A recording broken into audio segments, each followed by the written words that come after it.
Protection and Preservation Committee Manipur PPCM gi liching makhada Nupi Lal Numit Observation Committee na chahi khudingi pangthoktuna lakpa thauram handak chahi gi oinasu 35 suba Nupi Lal Ningsing Numit Palan Thouram lakleba December gi tang 12 da Imphal gi JN Manipuri Dance Academy da Pangthoklagani Waheng lekai da laiba PPCM gi office da ngasi pangthokiba paugi mifam amada wafamasi fongdok laduna Nupi Lal Numit Observation Committee Ningsing Numit gi convener thongam apabi laimana hai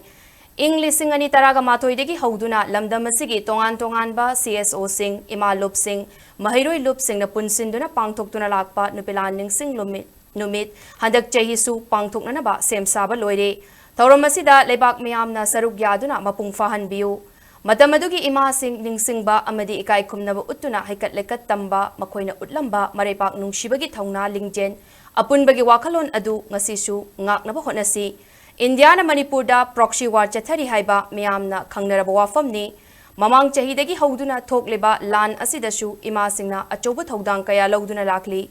Indian Constitution da yauriba right to life ki kholaw lawba mathau tarakle hainasu fongdokhi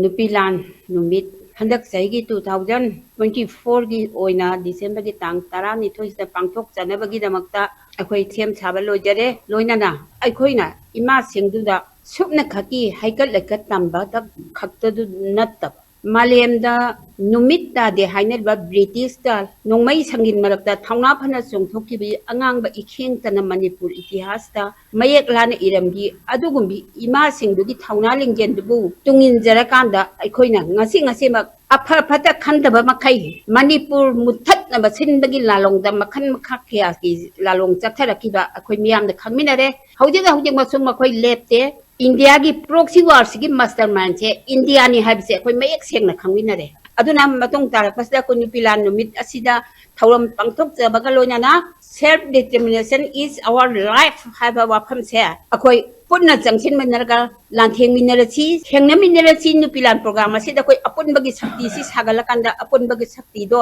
ullasi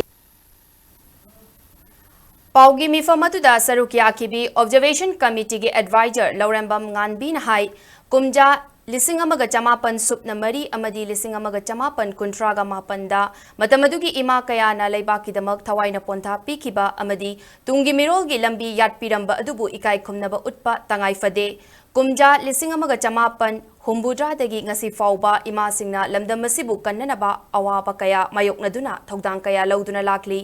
Thawai na pontha pikraba ima sing adugi mafamda hailei katuna ikai khumnaba utpagi mathakta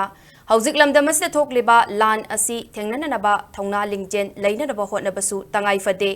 hauzik thokliba lan asi ekoi khudingmakna thengnaminasi loinana numit asida kumai harau amata pangthokpiganu hainasu mahakna fongdokhi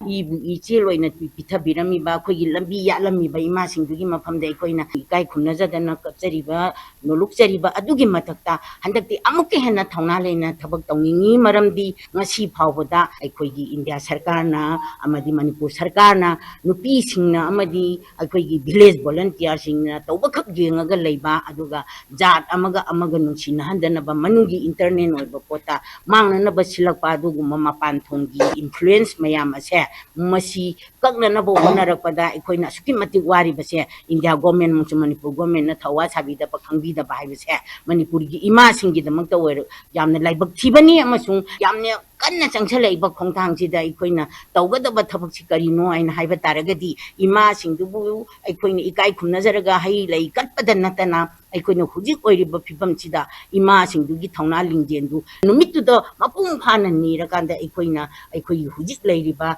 minungsi haitaba thabak mayam ama tawrakpase masi ngakthokpa ngamnanaba ima singdugi mafamda bor ni jarakanda khurum jarakanda aikoi pangthokadoribani haiba wapamji thamjari